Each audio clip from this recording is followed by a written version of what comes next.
Obreiros da Vida Eterna, pelo Espírito André Luiz, psicografia de Francisco Cândido Xavier, editora FEB, 34ª edição, 5ª impressão, de março de 2012. Versão e-book. Capítulo 16. Exemplo cristão. De conformidade com o roteiro de serviço traçado pelo assistente, Hipólito e Luciana ficariam na casa transitória, atendendo às necessidades prementes de Dimas, recém-liberto, enquanto nós ambos acompanharíamos Fábio, em processo de desencarnação. Fábio permanece em excelente forma, esclareceu-nos o orientador, e não exigirá cooperação complexa. Preparou com relação ao acontecimento não somente a si mesmo, mas também os parentes, que em vez de nos preocuparem como acontece comumente, serão úteis colaboradores de nossa tarefa. Falava Jerônimo com sólida razão, porque em verdade mostrava-se Dimas em lastimável abatimento. Apesar da fé que aquecia o espírito, as saudades do lar infundiam-lhe inexprimível angústia. Às vezes, fim da conversação serena em que se revelava calmo e seguro nas palavras, punha-se a gemer doridamente, chamando a esposa e os filhos inquieto. Em tais momentos, tornava aos sintomas da moléstia que lhe vitimara o corpo denso, e com dificuldade conseguíamos subtraí-lo à estranha psicose, fazendo-o regressar à posição normal. Tentava desvencilhar-se de nossa influência amiga como se houvera enlouquecido repentinamente, no propósito de fugir sem rumo certo. Gritava, gesticulava, afligia-se como sonâmbulo inconsciente. Não pude dissimular a surpresa que me assaltou diante da ocorrência. Se estivéssemos tratando com uma criatura alheia aos serviços da espiritualidade superior, compreensível seria o quadro que se desenrolava aos nossos olhos. Mas Dimas fora instrumento dedicado do espiritismo evangélico, consagrar a existência as benditas realizações da consoladora doutrina do túmulo vazio pela vida eterna. De antemão, sabia na esfera carnal que seria submetido às lições da morte e que não lhe faltariam ricas possibilidades de continuar junto da parentela, já dele separada aparentemente, segundo o simples ponto de vista material. Por que semelhantes distúrbios? Não merecera ele excepcional atenção de nossos superiores hierárquicos? Vali-me de momento adequado e expus ao nosso dirigente as indagações que me absorviam o raciocínio. Sem qualquer nota admirativa, Jerônimo respondeu-me bem-humorado. Você deve saber, André, que cada qual de nós é por si mesmo todo um mundo. Esclarecimentos e consolações são dádivas de Deus, nosso Pai, mas convicções e realizações constituem obra nossa. Cada servidor tem a escala própria de edificações na tábua de valores imortais. A Assembleia de Aprendizes receberá a mesma bagagem de ensinamento, de modo geral, organizada para todos os indivíduos que a integram. Diferenciam-se, porém, os alunos na série do aproveitamento particular. O mérito não é patrimônio comum, embora seja a glória do cume, a desafiar todos os caminheiros da vida para a suprema elevação. Dimas foi destacado discípulo do Evangelho, principalmente no setor de assistência e difusão, mas quanto a si mesmo não fez aproveitamento integral das lições recebidas. Espalhou as sementes da luz e da verdade, dedicou-se largamente à causa do bem, merecendo por isso mesmo socorro especialíssimo. Contudo, no campo particular, não se preparou suficientemente. Qual ocorre à maioria dos homens, prendeu-se demasiadamente às teias domésticas, sem maior entendimento. Conferiu exclusivo carinho à roda familiar, sem noção de equidade no caminho terrestre. Certamente, sob o ponto de vista humano, consagrou-se o necessário à companheira e aos rebentos do lar, mas se lhes prodigalizou muita ternura, não lhes proporcionou todo o esclarecimento de que dispunha, libertando-os da esfera pesada de incompreensão. E agora, muito naturalmente, sofre-lhes o assédio. A inquietude dos parentes atinge-o por intermédio dos fios invisíveis da sintonia magnética. Sorriu benévolo e continuou. Nosso irmão, inegavelmente, fez por merecer o auxílio de nosso plano, pois conseguiu enfileirar amigos prestigiosos que lhe dedicam valiosos serviços intercessores, mas não se preparou interiormente, conservando-se as necessidades do desapego construtivo. Gastará desse modo alguns dias para edificar a resistência. O ensinamento significava muito para mim, que via tão dedicado servidor cercado da mais honrosa consideração por parte das autoridades de nosso plano, em porfiada luta consigo mesmo para restaurar seu próprio equilíbrio. E concluí, mais uma vez, que o amor pode improvisar infinitos recursos de assistência e carinho, acordando faculdades superiores do espírito, mas que a lei divina é sempre a mesma para todos. O obséquio é o ofício sublime no culto ativo da cooperação fraterna. Todavia, cada homem, por si, elevar-se-á ao céu ou descerá aos infernos transitórios, em obediência às disposições mentais em que se prende. Atravessado curto período de proveitosas observações e marcada a libertação do novo amigo, Jerônimo e eu tornamos a crosta, de modo a desobrigar-nos da incumbência. Acercamo-nos do bairro pobre em que Fábio situara o ninho doméstico. A casinha singela encantava, rodeada de folhagens e flores, via-se que todo o espaço merecera a ternura dos moradores. De longe chegava o barulho da enorme cidade. Espíritos vadios passavam de largo em lamentável promiscuidade. Nas adjacências erguiam-se alguns bangalôs novos, que lhes ofereciam livre acesso, fazendo-nos adivinhar a triste influenciação de que eram objeto. Naquela residência pequena e humilde, havia, no entanto, paz e silêncio, harmonia e bem-estar. A nossa apreciação parecia delicioso oásis no meio de vasto deserto. Entramos. 3 amigos espirituais receberam-nos. Um deles, Aristeu Fraga, conhecido pessoal de Jerônimo, abraçou-nos festivo e anunciou que faziam visita ao enfermo, então nas últimas horas do corpo material. Agradeceu-nos o interesse pelo desencarnante e apresentou-nos o irmão Silveira, genitor de Fábio na terra, que desejava colaborar conosco em favor do filho querido. Estava satisfeito, informou. O filho arregimentara todas as medidas relacionadas com a próxima libertação, submetendo-se dócil aos desígnios superiores. Tivera existência modesta, limitara o voo das ambições mais nobres no culto da espiritualidade redentora, esforçara-se suficientemente pela tranquilidade familiar. Fora acicatado por dificuldades sem conta no transcurso da experiência que terminava. Deixava a esposa e 2 filhinhos amparados na fé, e, embora não lhes legasse facilidades econômicas, afastava-se do corpo físico jubiloso e confortado com a glória de haver aproveitado todos os recursos que a esfera superior lhe havia concedido. Além de haver se afeiçoado profundamente ao Evangelho do Cristo, vivendo-lhe os princípios renovadores, com as possibilidades ao seu alcance, Fábio conseguira iluminar a mente da companheira e construir bases sólidas no espírito dos filhinhos, orientando-os para o futuro. Falava-se tão bem acerca do companheiro que, admitindo a palestra, arrisquei uma pergunta. Fábio desencarnará na ocasião prevista? Sim, elucidou Jerônimo com gentileza. Estamos de posse das instruções. Nosso amigo desencarnará no tempo devido. É verdade, confirmou o pai emocionado. Ele aproveitou todos os recursos que se lhe conferiram, malgrado o corpo franzino e doente desde a infância. Traindo a condição de médico sempre interessado em estudar, considerei. É lamentável tenha renascido em semelhante organismo quem sabe servir com tanto valor à causa do bem. O genitor sentiu-se na necessidade de esclarecer o assunto, porque prosseguiu calmo. Este é, de fato, o argumento humano dos mais ponderáveis. Quando na carne, frequentes vezes surpreendi-me com a saúde frágil de Fábio em criança. Desde cedo notei-lhe a virtude inata, o pendor para a retidão e para a justiça, as disposições congênicas para os trabalhos da fé viva. Passei longas noites na justa preocupação de pai em vista do porvir incerto.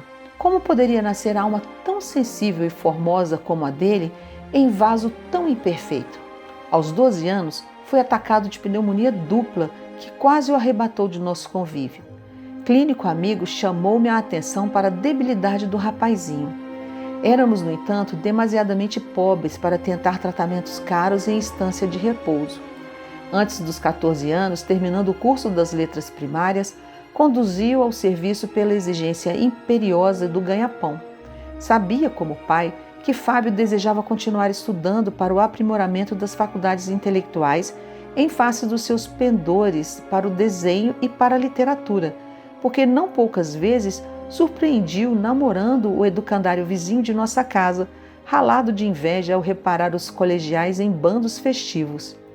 As nossas condições de vida, no entanto, nos reclamavam o esforço ingente, e meu filho, atirado à luta desde muito cedo, não encontrou ensejo para as construções artísticas que idealizava. Segregando-se na oficina de mecânica em ambiente pesado demais para sua constituição física, ele não tolerou por muito tempo, contraindo com facilidade a tuberculose pulmonar.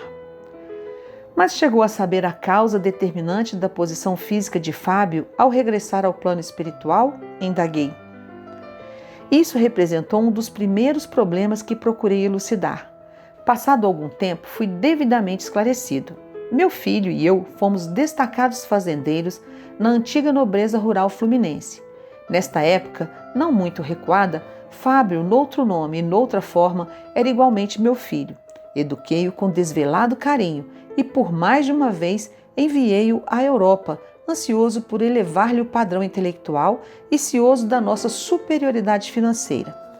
Ambos, porém, cometemos graves erros, mormente no trato direto com os descendentes de africanos escravos. Meu filho era sensível e generoso, mas excessivamente austero para com os servidores das tarefas mais duras. Congregava-os na senzala com severidade rigorosa e perdemos grande número de cooperadores em virtude do ar viciado pela construção deficiente que Fábio conservou inalterável, simplesmente para manter ponto de vista pessoal. Os olhos do narrador brilharam mais intensamente. Pareceu-nos menos bem ao contato das recordações e acentuou com melancolia. O romance é longo e peço-lhes permissão para interrompê-lo. Senti remorsos por haver provocado a dificuldade, mas Jerônimo interveio em meu socorro. Não pensemos mais nisso, exclamou o assistente bem-humorado. Nunca me conformo com a exumação de cadáveres. E enquanto a alegria tornou ao ambiente, meu orientador acrescentou: prestemos ao enfermo a assistência possível. Nesta noite, afastá-lo-emos definitivamente do corpo carnal. Levantamo-nos e penetramos o quarto. Fábio, fundamente abatido, respirava a custo, acusando indefinível mal-estar. Junto dele, a esposa velava atenta. Através da janela aberta, o doente reparou que a cidade acendia as luzes. Ergueu os tristes olhos para a companheira e observou. Interessante verificar como a aflição se agrava à noite. É fenômeno passageiro, Fábio, afirmou a esposa, tentando sorrir. Entre nós, todavia, iniciaram-se as providências para o socorro imediato. O pai do enfermo dirigiu-se a Jerônimo.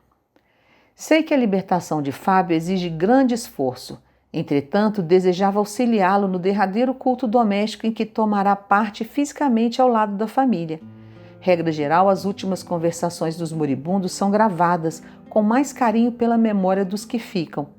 Em razão disso, ser-me-ia sumamente agradável ajudá-lo a endereçar algumas palavras de aviso e estímulo à companheira. Com muita satisfação, aqueceu o assistente. Colaboraremos também na execução desse propósito. É mais conveniente que a família esteja a sós. Bem lembrado, disse o genitor agradecido. Reparei que Jerônimo e Aristeu passaram a aplicar passes longitudinais no enfermo, observando que deixavam as substâncias nocivas à flor da epiderme, abstendo-se de maior esforço para alijá-las de vez.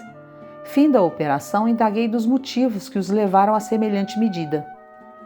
Está muito enfraquecido, agonizando quase, informou meu dirigente, e fazemos o possível por beneficiá-lo sem lhe aumentar o cansaço.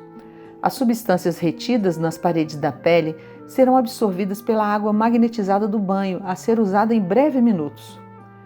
Efetivamente, atendendo à influenciação dos amigos espirituais que lhe davam intuições indiretamente, Fábio dirigiu-se à esposa, expressando-lhe o desejo de leve banho morno, no que foi atendido em reduzidos instantes.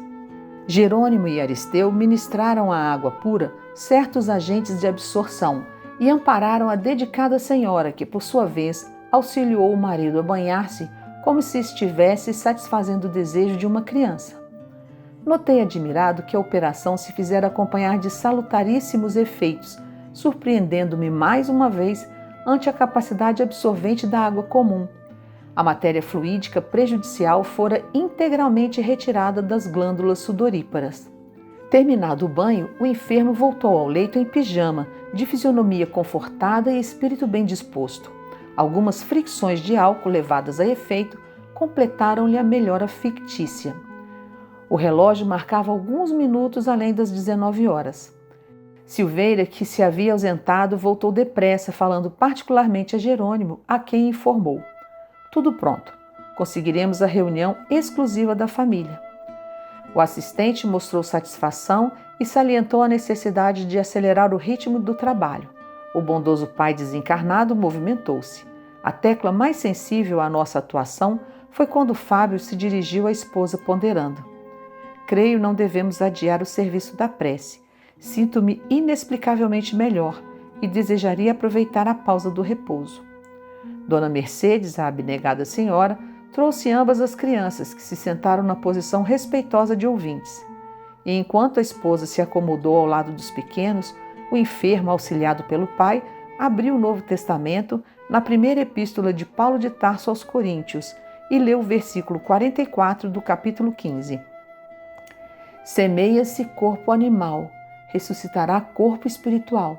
Há corpo animal e há corpo espiritual. Fez-se curto silêncio que o doente interrompeu, iniciando a prece comovido. Rogo a Deus, nosso eterno Pai, me inspire na noite de hoje para conversarmos intimamente e espero que a divina providência, por intermédio de seus abençoados mensageiros, me ajude a enunciar o que desejo com facilidade necessária. Enquanto possuímos plena saúde física, enquanto os dias e as noites correm serenos, supomos que o corpo seja propriedade nossa. Acreditamos que tudo gira na órbita de nossos impulsos, mas ao chegar à enfermidade, verificamos que a saúde é tesouro que Deus nos empresta confiante. Sorriu calmo e conformado. Até ali via-se bem que era Fábio o expositor exclusivo das palavras. Expressava-se em voz correntia, mas sem calor entusiástico, dada a sua situação de extrema fraqueza. Fim do intervalo mais longo, o genitor descansou a destra em sua fronte, mantendo-se na atitude de quem ora com a profunda devoção. Reparei surpreso que luminosa corrente se estabelecera no organismo débil, desde a massa encefálica até o coração, inflamando as células nervosas, então semelhando a minúsculos pontos de luz condensada e radiante. Os olhos de Fábio, pouco a pouco, adquiriram mais brilho e a sua voz fez-se ouvir de novo com diferente inflexão.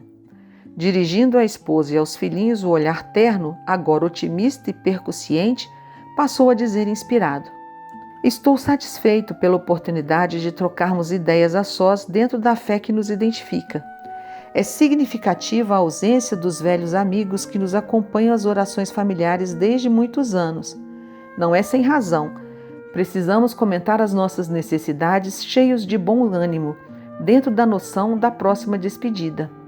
A palavra do apóstolo dos gentios é simbólica na situação presente. Assim como há corpos animais, há também corpos espirituais. E não ignoramos que meu corpo animal, em breve tempo, será restituído à terra acolhedora, mãe comum das formas perecíveis, em que nos movimentamos na face do mundo.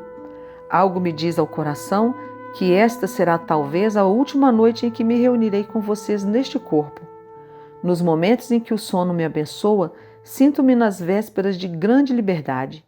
Vejo que amigos iluminados me preparam o coração e estou certo de que partirei na primeira oportunidade. Acredito que todas as providências já foram levadas a efeito em benefício de nossa tranquilidade nesses minutos de separação. Em verdade, não lhes deixo dinheiro, mas conforta-me a certeza de que construímos o lar espiritual de nossa união sublime, ponto indelével de referência à felicidade imorredora.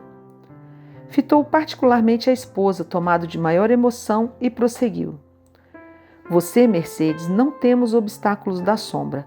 O trabalho digno ser-nos-á fonte bendita de realização.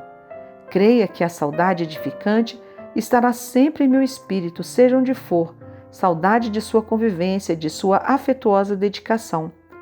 Isso, porém, não constituirá algema pesada, porque nós dois aprendemos na escola da simplicidade e do equilíbrio que o amor legítimo e purificado não prescinde da compreensão santificante. De certo, necessitarei de muita paz a fim de readaptar-me à vida diferente, e por isso pretendo deixá-los com tranquilidade suficiente para que todos nos ajustemos aos desígnios de Deus. Conheço-lhe a nobreza heróica de mulher afeiçoada ao trabalho desde muito cedo, e entendo a pureza de seus ideais de esposa e mãe. Entretanto, Mercedes, releve-me a franqueza nesse instante expressivo da experiência atual. Sei que minha ausência se fará seguir de problemas, talvez angustiosos para o seu espírito sensível. A solidão torna-se aflitiva para a mulher jovem, sem a vizinhança dos carinhosos laços de pais e irmãos consanguíneos, que já não possuímos neste mundo, quando não é possível conservar a mesma vibração de fé pelas diversas circunstâncias do caminho. Não posso exigir de você fidelidade absoluta aos elos materiais que nos unem, porque seria exercer cruel opressão a pretexto de amor. Além disso, nada quebrará nossa aliança espiritual, definitiva e eterna. Observei que Fábio arquejava fortemente emocionado. Transcorridos alguns segundos de breve pausa, continuou, irradiando seus olhos verdadeira afeição e sinceridade fiel. Por isso, Mercedes, embora tenhamos providenciado sua posição futura no trabalho honesto, quero dizer a você que ficarei muito satisfeito se Jesus enviar-lhe um companheiro digno e leal irmão. Se isso acontecer, querida, não recuse. Felizmente para nós, cultivamos a ligação imperecível da alma, sem que o monstro do ciúme desvairado nos guarde o castelo afetivo. Não sabemos quantos anos lhe restam de peregrinação por este mundo. É provável que a vontade divina prolongue por mais tempo a sua permanência na terra, e se me for possível, cooperarei para que não fique sozinha. Nossos filhos, ainda frágeis, necessitam de amparo amigo na orientação da vida prática. Dona Mercedes, enxugando os olhos lacrimosos, esboçou o gesto de quem ia protestar. Todavia, adiantou-se-lhe o doente, acrescentando: já sei o que dirá. Nunca duvidei de sua virtude incorruptível, de seu desvelado amor. Nem estou a desinteressar-me da abnegada companheira de luta que o Senhor me confiou. Reconheça, porém, que temos vivido em profunda comunhão espiritual e devemos encarar com sinceridade lógica minha partida próxima. Se você conseguir triunfar de todas as necessidades da vida humana, mantendo-se a cavaleiro das exigências naturais da existência terrestre, certamente Jesus compensará seu esforço com a láurea dos bem-aventurados.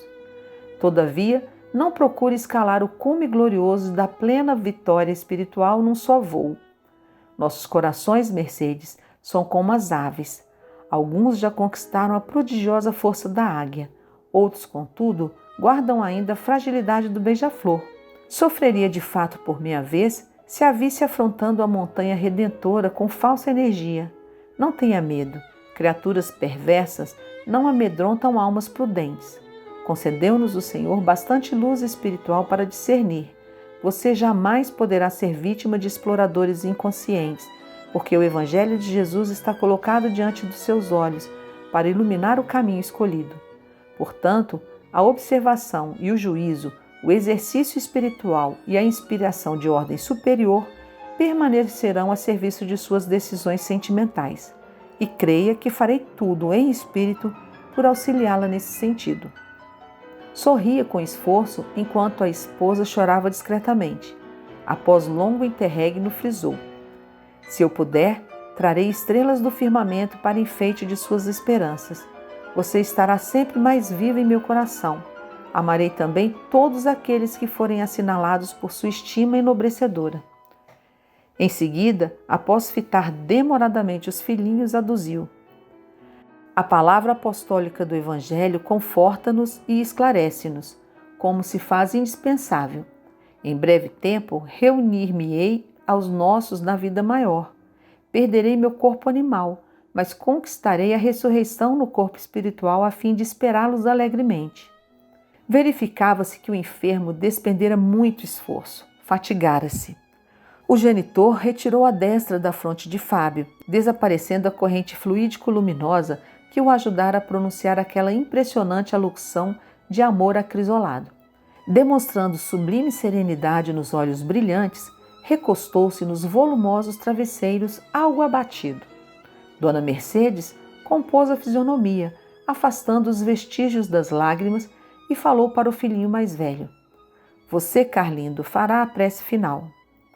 Fábio mostrou satisfação no semblante, enquanto o rapazinho se erguia, obediente à recomendação ouvida. Com naturalidade, recitou curta oração que aprendera dos lábios maternos.